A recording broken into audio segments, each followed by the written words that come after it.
Nessa noite eu quero compartilhar com os irmãos sobre se estamos deixando um legado ou uma herança. O texto é Lucas capítulo 12, dos versículos 13 até o 21. E disse-lhe um da multidão: Mestre, diz ao meu irmão que reparta comigo herança. Mas ele lhe disse: Homem, quem me pôs a mim por juiz ou repartidor entre vós?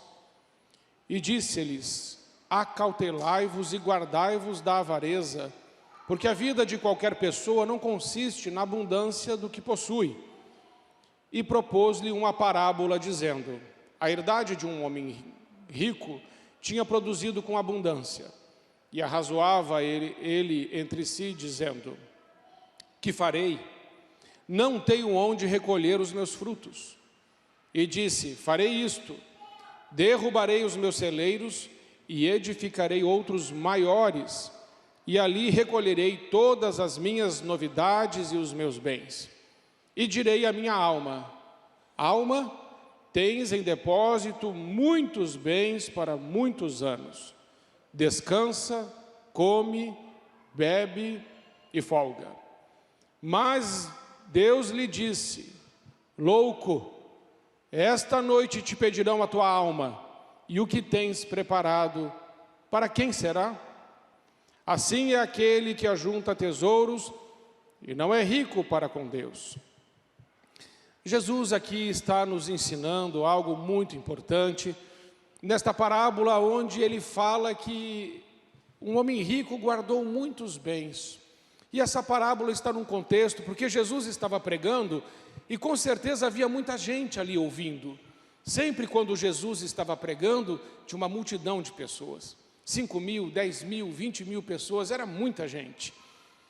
E esse rapaz, ele com certeza, ele pensou assim: puxa, se eu colocar essa questão que eu estou vivendo na minha família, esse problema de herança, com certeza Jesus vai dar aí uma resposta, quem sabe uma resposta aí em meu favor, porque Jesus é um homem bom, Jesus é um homem santo, e o meu irmão está querendo me lograr com essa situação da herança, e se eu falar agora aqui publicamente, talvez ele dê uma palavra para me ajudar a resolver esse problema. Mas Jesus, de forma surpreendente, vai dizer assim: quem é que me colocou juiz ou repartidor entre vocês? E aí Jesus traz uma parábola.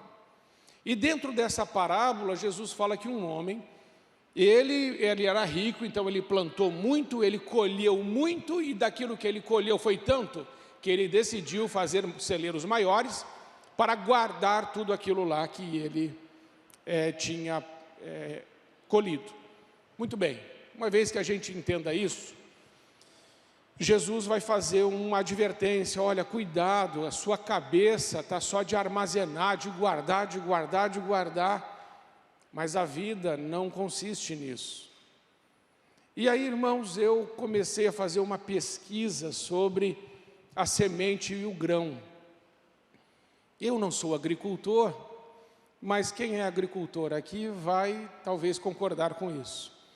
A semente, ela tem o poder de germinar. Quando você planta uma semente, ela morre, mas ela gera vida. O grão não. O grão, ele perdeu a capacidade de gerar vida. Então ele não serve para o plantio, ele só serve para o consumo. E Jesus está dizendo que esse homem pegou tudo que ele tinha e guardou tudo nos celeiros. Armazenou tudo. Ele transformou todas as suas sementes em grãos.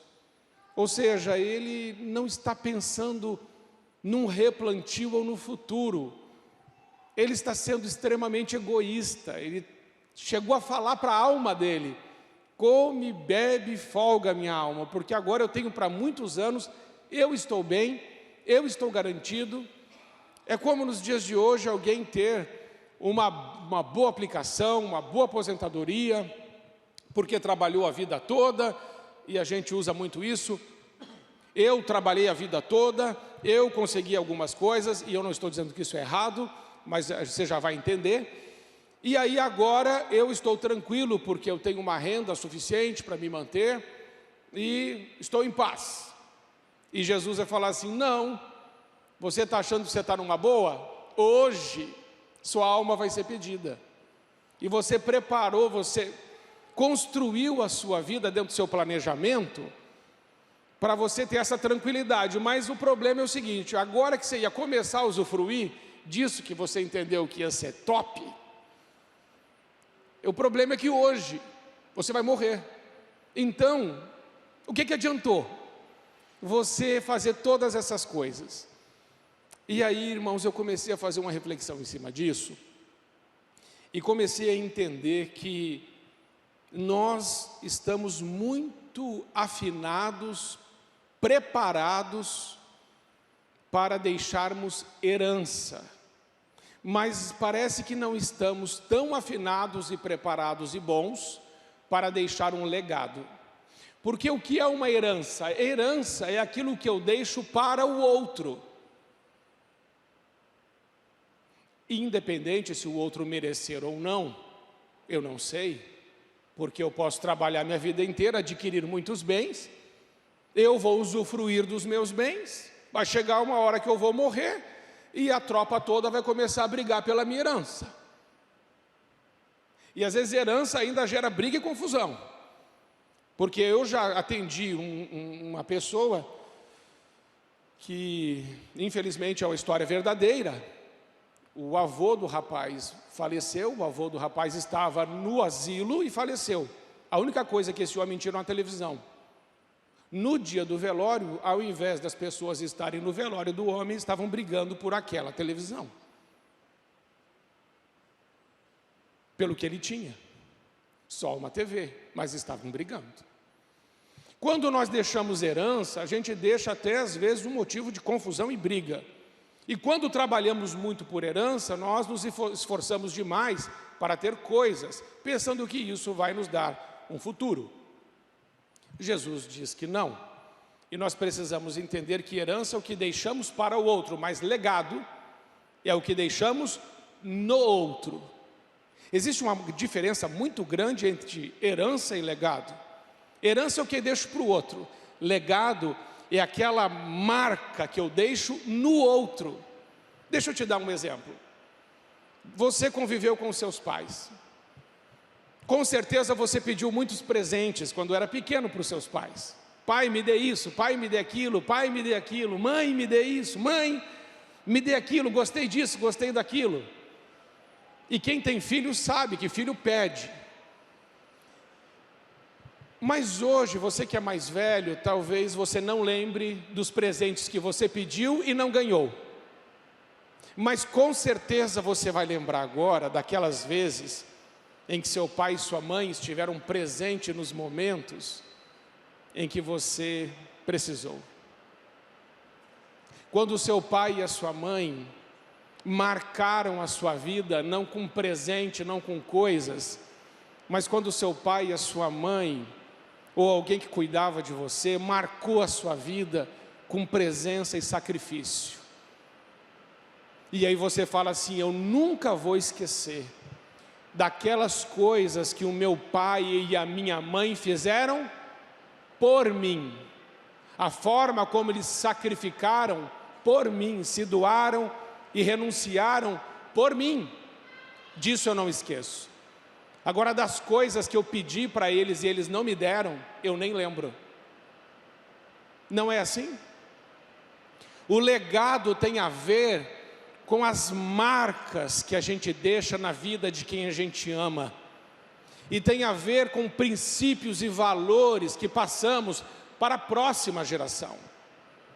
Porque esse homem está tendo muito sucesso, mas o sucesso está sendo só para a vida dele. A família dele está uma bagunça. O irmão dele quer dinheiro. Então a gente vê aqui que essa família, esse homem que aborda Jesus, a coisa lá na casa não estava bem. Estavam brigando por causa de dinheiro. Talvez estivesse faltando a figura de alguém que imprimisse no coração deles um legado. Ontem foi a coroação do rei Charles. Não sei se vocês assistiram, eu vi alguns flashes. Mas eu estava conversando com a Márcia sobre essa mensagem, E eu falei com ela: você viu? Ela falou: vi. E ela me apontou algo interessante, eu pedi para ela me mandar, sobre esta coroação.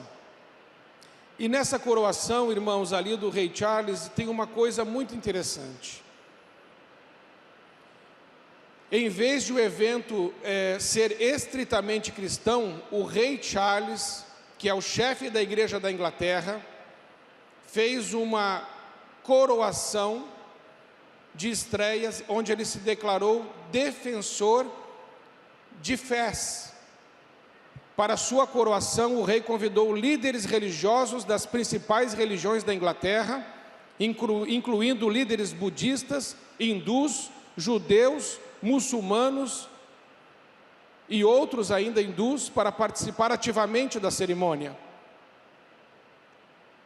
70 anos atrás, na coroação da mãe dele, da rainha Elizabeth, 80% da Inglaterra era cristã.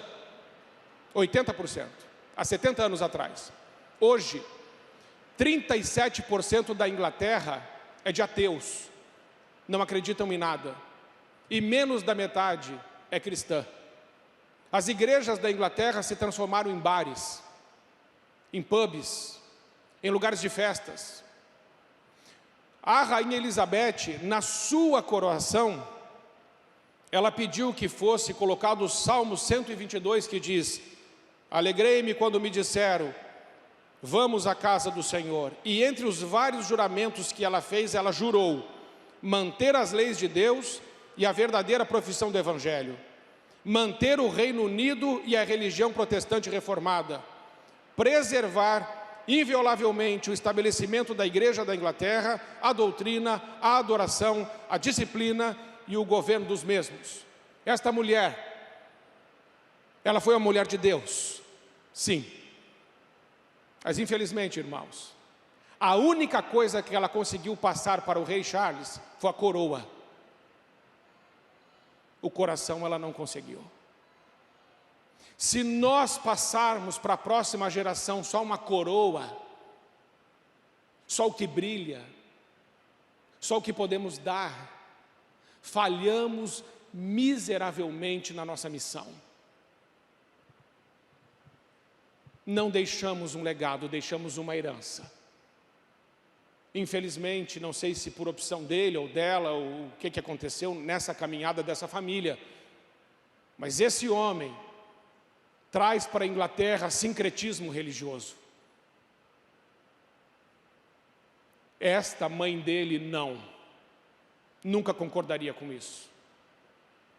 Então nós vemos que o rei Charles recebeu uma herança, mas infelizmente jogou o legado no lixo. E hoje nós vemos uma Inglaterra perdida no seu relacionamento com Deus. Hoje nós vemos na Dinamarca uma estátua que foi erguida, uma estátua de um homem com barba, mas o homem está nu. As partes do homem aparecem, só que o homem, em vez de ter peito de homem, tem peito de mulher e está amamentando. E eles dizem que essa estátua os representa. O que é que está acontecendo? Na igreja de John Wesley, que foi um dos grandes avivalistas, na frente da igreja dele, tem uma igreja agora para homossexuais.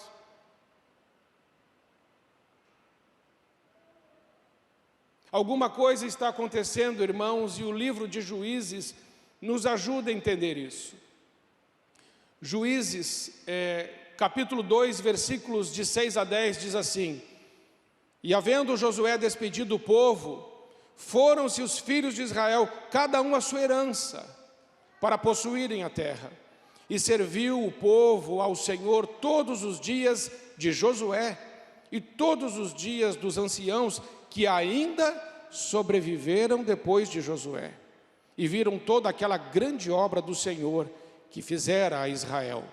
Faleceu, porém, preste atenção nisso, faleceu, porém, morreu Josué, filho de Num, servo do Senhor, com a idade de 110 anos, e sepultaram-no no termo da sua herança, em Timnat-Heres, no monte Efraim, para o norte do monte de Gaás, e foi também congregada toda aquela geração aos seus pais. outra geração após a ela se levantou, que não conhecia o Senhor, nem tampouco a obra que ele fizera em Israel. Basta uma geração não ser ensinada e tudo se perde. Josué morreu. A próxima geração que veio, a Bíblia diz que cada um fazia o que parecia bem aos seus próprios olhos. E é exatamente isso que nós estamos vendo hoje. Homens e mulheres de Deus, ao invés de deixarem um legado, que são as marcas de Cristo nas suas próprias vidas para a próxima geração, estão deixando só herança. E aí nós estamos com uma geração fraca, sem valores, sem princípios, sem ética, sem moral, perdidos. E se o mundo não sabe para onde vai, é porque a igreja já perdeu a sua voz. Por isso, irmãos, nós precisamos nos levantar como uma geração que mais do que herança quer deixar um legado.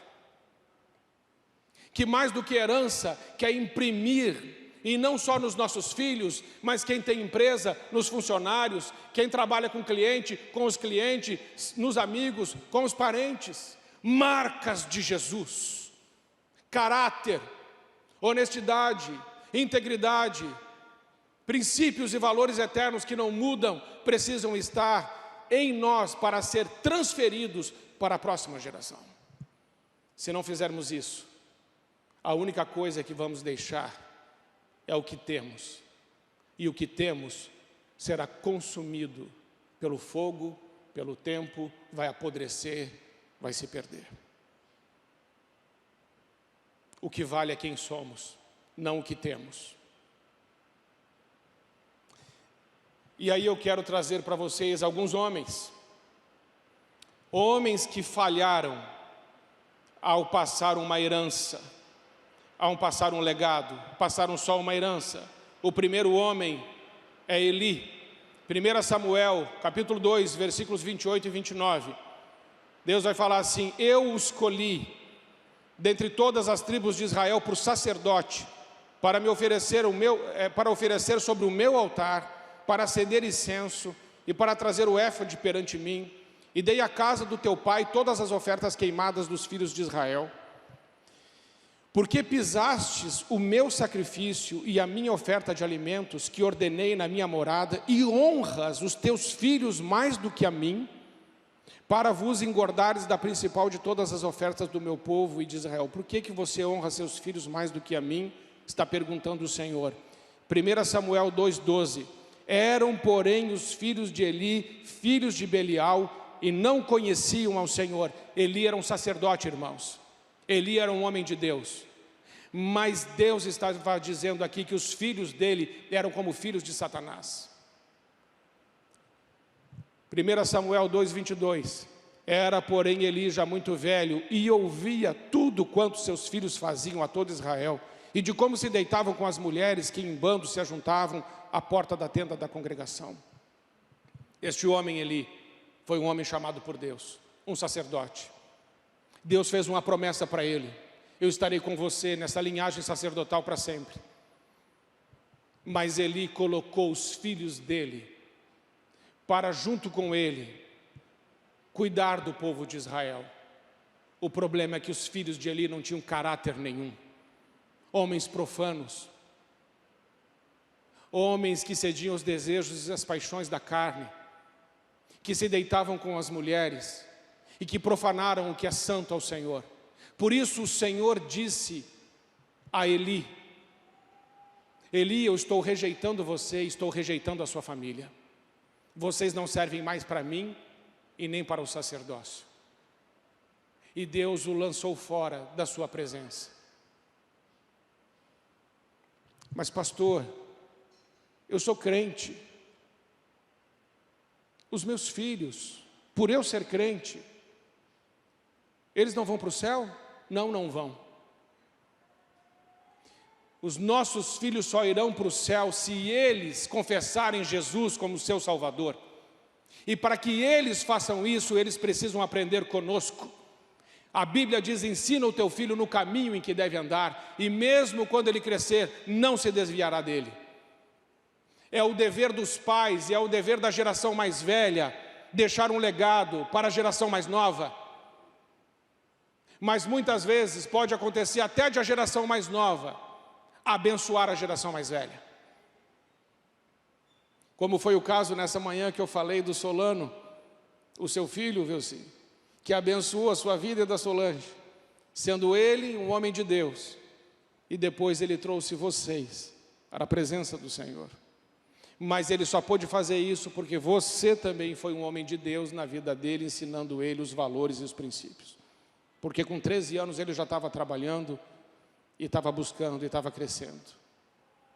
Mas está vendo como é que Deus faz? E vocês vieram, e a casa de vocês tem sido abençoada. Irmãos, a grande vitória está em trazer o Senhor para dentro da nossa casa. Agora preste bastante atenção nessa história. A história de um homem, um grande profeta em Israel e um grande juiz. Pense num homem de Deus. Pense num homem com um ministério imaculado. Esse homem que eu vou falar, ele nasceu fruto de um milagre. É Samuel. A mãe dele não podia ter filhos, a Ana. E a Ana começou a orar e pedir muito a Deus: Senhor, me dá um filho. Até que chegou o dia que o sacerdote Eli, esse que nós falamos agora, esse sacerdote, ela foi até esse sacerdote e disse assim: ela estava chorando, ela estava agoniada, e ela orou, e esse sacerdote orou por ela, e ela engravidou. E ela falou assim: se o Senhor me der um filho, eu vou dar o filho para o Senhor. Eu vou entregar ele na igreja, ele pertencerá ao Senhor. E assim foi. Ana engravidou, teve o filho, e o filho, depois de desmamado, foi para o Eli, aquele sacerdote que Deus reprovou porque ele não cuidou dos filhos direito. E aqui eu quero falar para você da vida deste homem, o final da vida dele. E diz assim, 1 Samuel 12, de 2 a 5, o final da vida dele: eu já envelheci e encaneci, e eis que os meus filhos estão convosco, e tenho andado diante de vós desde a minha mocidade até o dia de hoje. Eis-me aqui, testifica contra mim perante o Senhor e perante o seu ungido, a quem tomei o boi, a quem o jumento tomei, a quem defraudei, a quem tenho oprimido, e de cuja mão tenho recebido suborno, e com ele encobri os meus olhos, e vou-lo restituirei. Então disseram: em nada nos defraudaste, nem nos oprimiste, nem recebeste coisa alguma da mão de ninguém. E ele lhes disse: o Senhor seja testemunha contra vós e o seu ungido, seja hoje testemunha de que nada tendes achado na minha mão. E todo o povo disse: ele é testemunha. O que ele está fazendo? Ele está falando assim: gente, eu estou encerrando o meu ministério. Eu roubei de alguém? Eu defraudei alguém? Eu açoitei suborno? Eu fiz vista grossa? Porque se eu fiz, falem agora. É isso que ele está fazendo diante do povo. Acusem-me de pecado e de erro, se isso é real agora. E ele era um líder no meio do povo. É como se ele fosse um político, sem nenhum erro.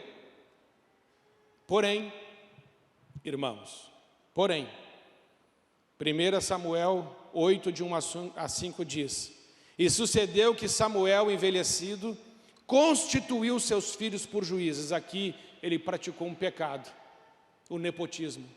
Ele não deveria ter feito isso. Ele não deveria ter usado o poder dele para colocar os filhos dele no poder. Deixa eu abrir um parênteses. Se Deus te der um alto cargo, se Deus te der alguma autoridade nessa vida, e você puder levantar os seus filhos e colocá-los no lugar melhor, não faça isso se eles não tiverem caráter. Mas são meus filhos, não importa. Se você os ama, corrija-os. Não dê títulos a eles, se eles não merecerem. E sucedeu que, tendo Samuel envelhecido, constituiu seus filhos por juízes sobre Israel. E o nome do seu primogênito era Joel, e o nome do seu segundo era Abia, e foram juízes em Berseba. Porém, seus filhos não andaram pelos caminhos dele, antes se inclinaram à avareza, aceitaram o suborno, perverteram o direito. E todos os anciãos, olha que aqui nós temos uma unanimidade, e todos os anciãos de Israel se congregaram e vieram a Samuel a Ramá, e disseram: eis que estás velho, e os teus filhos não andam pelos teus caminhos. Constitui-nos, pois, agora um rei sobre nós, para que nos julgue, como tem todas as nações. Samuel foi um grande homem de Deus. Ninguém pôde acusá-lo de nada. Contudo, os seus filhos foram um desastre. Agora me diga uma coisa, com todo o seu coração. Vale a pena você ser um grande sucesso nessa vida, juntar um grande patrimônio, olhar para a sua família e ver que seus filhos roubam, não têm caráter, desviam o direito, mentem? Eu daria tudo o que eu adquiri para ter filhos honestos, íntegros, irrepreensíveis, porque para mim vale muito mais o caráter do que as posses. Para mim e para a Bíblia, o ser precede o fazer e a vida precede o ministério. O sucesso sempre estará na sucessão.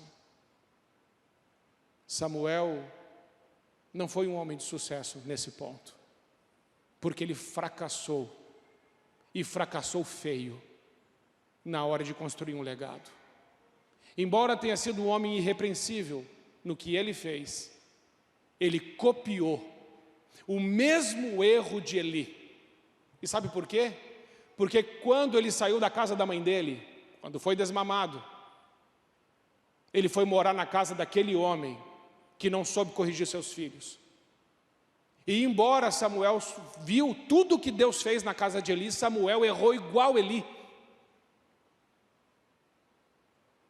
Por isso eu preciso dizer a você, cuidado, preste atenção do lar que você veio. Porque se você identificou erros e falhas da família onde você veio, se você não estiver atento, você pode repeti-los. Samuel repetiu.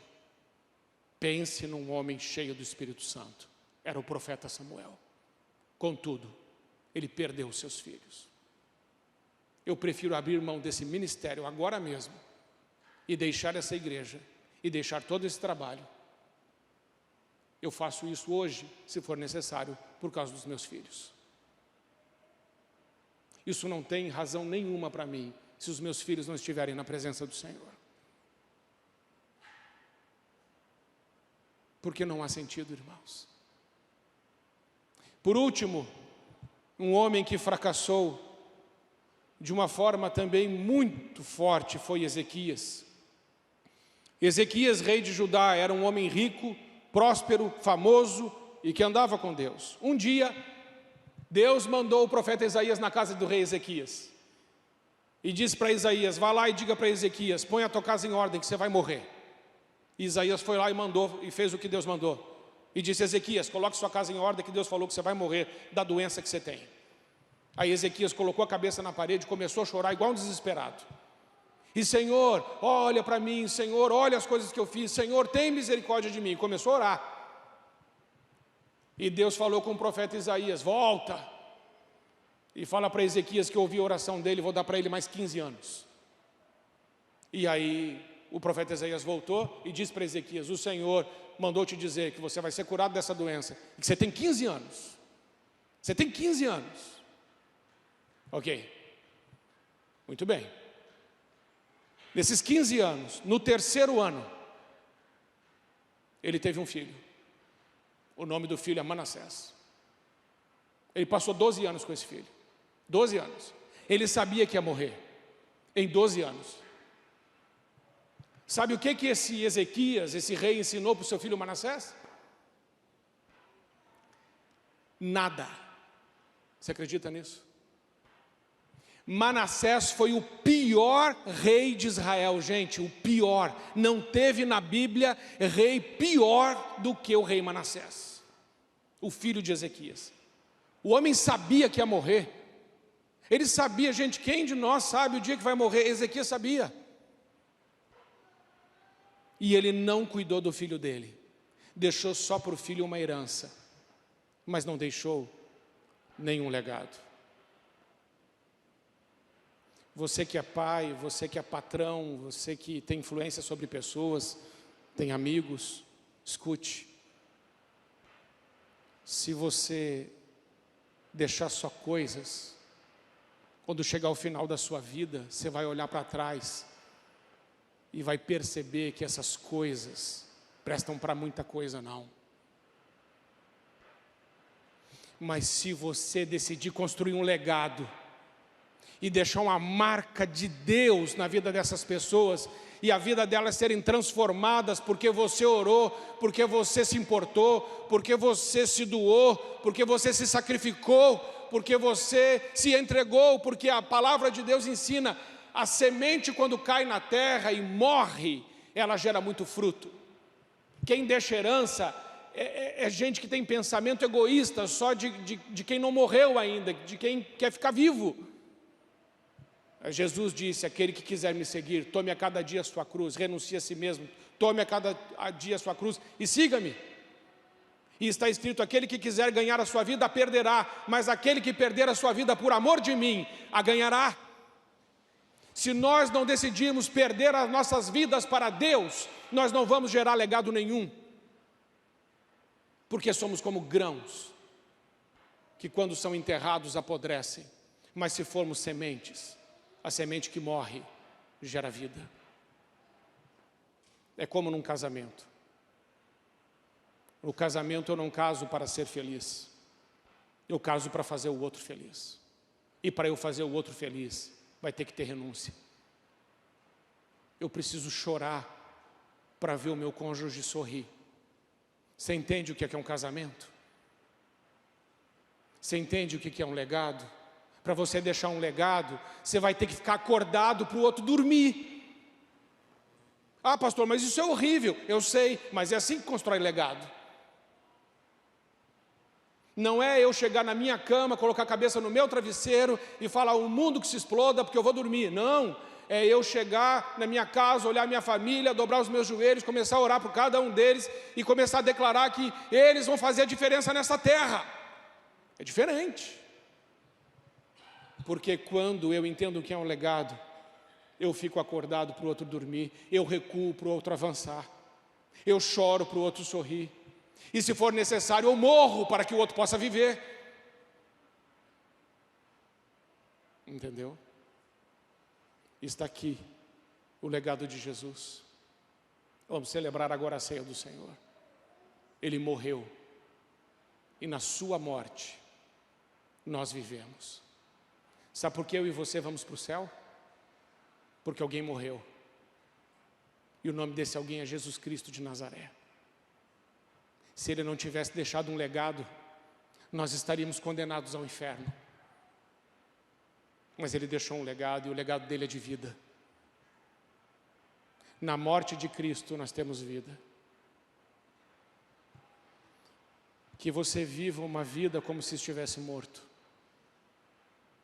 Morto para os seus desejos, morto para as suas paixões, morto por seus próprios interesses. E que a sua vida seja como uma ponte entre os abismos.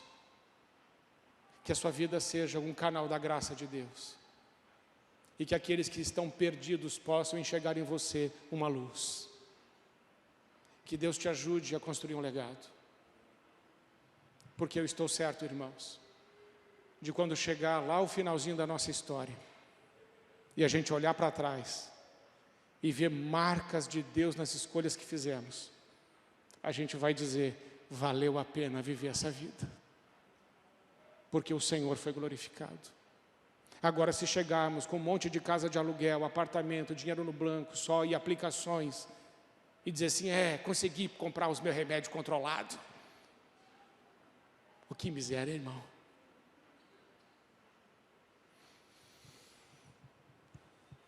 Eu tenho que falar alguma coisa mais ou menos engraçada no final, porque eu sei que a mensagem é dura.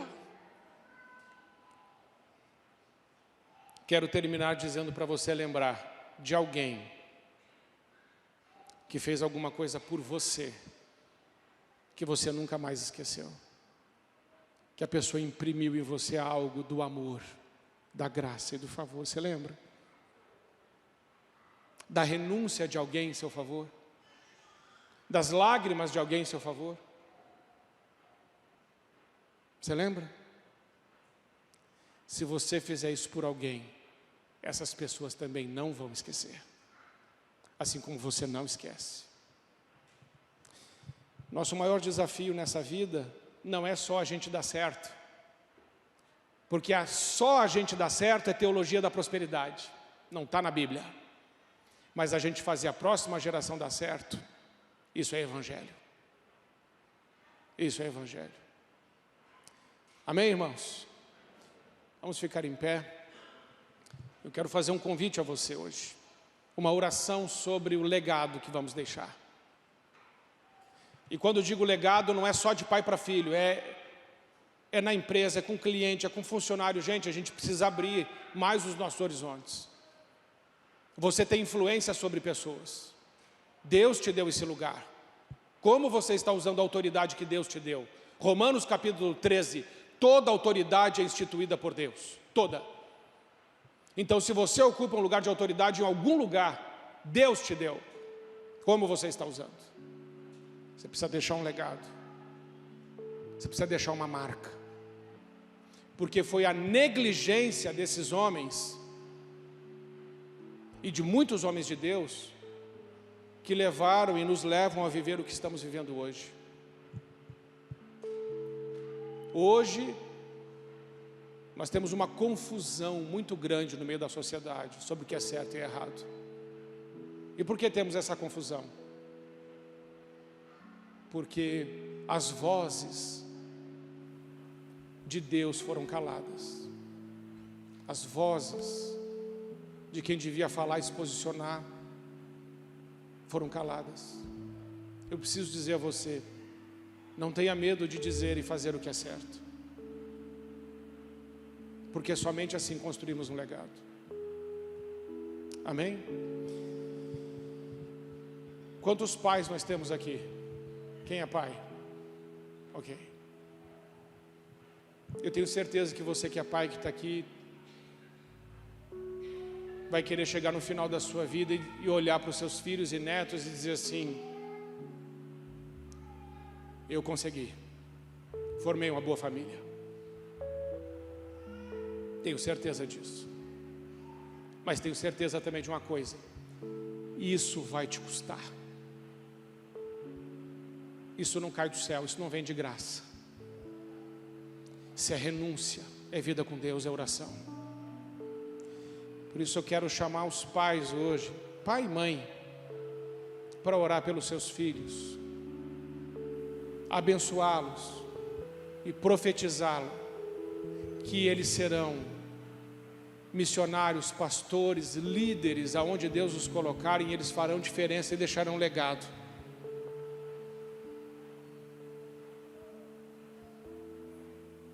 Porque se isso não acontecer, irmãos, passamos pela vida, só passamos, e acaba rápido. Então é bom tomar uma atitude agora. Amém? Então você que é pai e mãe, vem orar pelos seus filhos. Pode deixar o seu lugar e vir. Colocar a vida deles na presença do Senhor e pedir a Deus: Senhor, me ensina a construir o legado na minha família. Me ensina. Sabe por quê, irmãos? Às vezes a gente nem sabe fazer isso. A gente pensa que sabe, mas a gente não sabe nem como fazer mais. Mas Deus pode nos ensinar. E tudo começa por você. O Senhor te ensina e você ensina a próxima geração.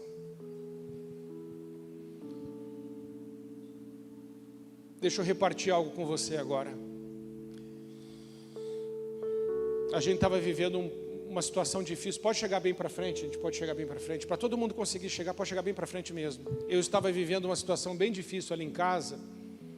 E ainda estamos vivendo uma situação muito difícil. Do pagamento da faculdade do Pedro, meu filho. A gente precisa de avalista, uma situação difícil. Se ela não se resolver, eu não sei como é que vai ser. Mas ao invés de eu querer super proteger meu filho, aquele ali, ao invés de eu querer super proteger ele, eu falei para ele: meu filho, estamos com um problema assim, assim, assim, assim. E aí ele ouviu e já se inscreveu no retiro, lá em Curitiba dos Legendários. Ele falou: pai, eu vou para o retiro, eu vou falar com Deus, eu vou buscar. E ele foi, e foi uma bênção na vida dele. Por que ele tomou essa atitude? Porque quando o problema chega, a gente precisa tomar uma atitude. Hoje nós estamos vivendo uma geração chamada de geração mimimi, de geração nem estuda, nem trabalha, uma geração fraca, porque talvez os pais estejam querendo super proteger demais seus filhos. Eu trabalhei com meu pai desde os 13 anos de idade na oficina junto com ele. Eu passei madrugadas trabalhando junto com ele para pagar as contas. E a proximidade com o meu pai me fez ser o homem que eu sou. Ele imprimiu em mim muita coisa boa. Então vocês que são pais, por favor, não paguem para deixar os seus filhos longe. Paguem para tê-los perto. Pague para ficar com ele, não pague para se livrar dele. São seus filhos. Na escola eles têm que aprender matemática, química, física, enfim, essas coisas. Com você é que ele vai aprender o que é certo e o que é errado, o que pode e o que não pode. Como é que faz? Como é que resolve? É com você. É olho no olho, é vida na vida. É assim que a gente deixa legado. É na presença. Tem que ter presença. Mas hoje a coisa mais cara que nós temos é o tempo. A gente paga para não fazer, paga para não estar, a gente paga para se livrar. Não faça isso. Não com os seus. Vamos orar. Pai, em nome de Jesus, nós nos colocamos na Tua presença, Senhor. Porque nós vimos hoje aqui que grandes homens de Deus, eles erraram de uma forma tão tremenda, tão grande, na construção de um legado, que nós, Senhor, que não somos tão grande como eles, nos enchemos de temor. Porque se eles erraram, o que será de nós? Mas, Senhor, humildemente nós entramos nos santos dos santos pelo sangue de Jesus e pedimos socorro ao Senhor. Nos ajude, Senhor, a enviar a próxima geração cheia do Teu Espírito Santo, corajosa, ousada, forte, íntegra, de homens e mulheres que não negociam e não transigem com os absolutos de Deus. Faça-nos forjar homens e mulheres de caráter, Senhor, em nome de Jesus, que sejam sal e luz e façam a diferença. Que ninguém olhe para nós e diga: vocês são gente boa, mas seus filhos não prestam. Rejeitamos isso em nome de Jesus e declaramos que não temos herança para dar, nós temos um legado para entregar. Herança é coisa, legado são pessoas. E nós vamos trabalhar para fazer da próxima geração, para que seja melhor do que nós, melhores do que nós, em nome de Jesus. Se nós oramos, eles vão orar mais. Se nós temos coragem, eles serão mais corajosos. Se nós somos fortes, eles serão ainda mais fortes. Porque o inferno não pode resistir ao avanço da igreja do Senhor. E nós vamos avançar no nome de Jesus. No nome de Jesus. Amém. Quero que você ore, irmãos. Eu estou orando por uma escola confessional nessa cidade. Eu estou orando. E eu sei que Deus vai nos dar uma escola confessional, aonde as crianças vão entrar e vão receber oração, vão orar. E essa escola será uma escola cristã. Cristã mesmo. Porque o diabo está investido pesado para destruir as nossas crianças. E a família. E a família. Mas eu quero dizer uma coisa para você. Ele já está derrotado, ele não vai conseguir. Não, ele não vai. Não na nossa família. Ele não vai. Não vai mesmo, porque nós não vamos deixar. Peça a Deus que te dê uma ira santa. Peça a Deus que Deus coloque uma gota do que está no coração dele no teu. Uma gota. Se Deus colocar uma gota do que está no coração dele no teu, você começa a ficar muito indignado. Muito indignado, por exemplo, com o número de aborto. Aborto é sangue do inocente sendo derramado. Abortar é tornar o ventre da mulher no túmulo do próximo filho que vai nascer. O próximo filho nasce no caixão do irmão. Ninguém fala disso, né? Fazer um aborto é se tornar maldita. Porque quando Caim matou Abel, Deus falou: maldita é a terra, Abel. É Caim, por tua causa, porque o sangue do teu irmão clama a mim. O sangue do inocente clama a mim. E agora a terra é maldita. Do que você é feito? Você é feito de pó. Quando o sangue do inocente, mulher, quando o sangue do seu filho é derramado sobre o seu ventre, você é maldita. E somente o sangue de Jesus pode te limpar. Não existe meu corpo, minhas regras. Nunca existiu, o corpo não é teu. Você foi comprado pelo sangue de Jesus. Toda criança que está sendo ensinada errada, estão ensinando a desviar a sexualidade das nossas crianças, falando essa besteira, essa bobagem de todes. Que todes nada, isso não existe. Além disso ser um assassinato para a língua portuguesa, isso aí é um assassinato da sexualidade. Homem é homem, mulher é mulher, ponto. Não existe ordem cromossômica gay. Não existe. Adultério. Quantos adultérios? Quanta pornografia? Quanto ocultismo? Manipulação no mundo espiritual, macumba, feitiços.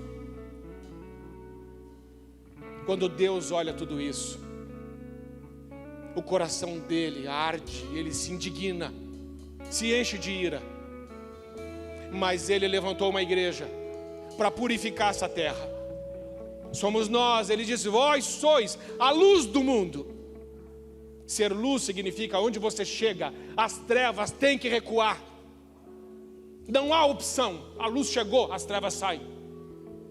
Ou nós entendemos quem somos, ou nós não deixaremos legado nenhum. Segundo, nós somos sal. Aonde o sal chega, a putrefação do pecado precisa parar. O sal jogado na carne, a carne para de apodrecer. Quando o sal chega, a podridão do pecado para. Aonde você chega e tem pecado, tem que acabar, porque você chegou. Aí você constrói um legado. Você está entendendo? Se você não souber quem é, você nunca deixará um legado. Porque nós reproduzimos aquilo que somos. Aquilo que somos. E nós somos filhos de Deus. O diabo não está brincando de ser diabo. E nós não podemos brincar de ser filhos de Deus. Amém, irmãos? E homens, vocês são o principal canal de bênção na vida dos seus filhos, mas também são o principal alvo de Satanás. Está escrito: ferirei o pastor e as ovelhas se dispersarão. Se o homem for ferido, a família se dispersa.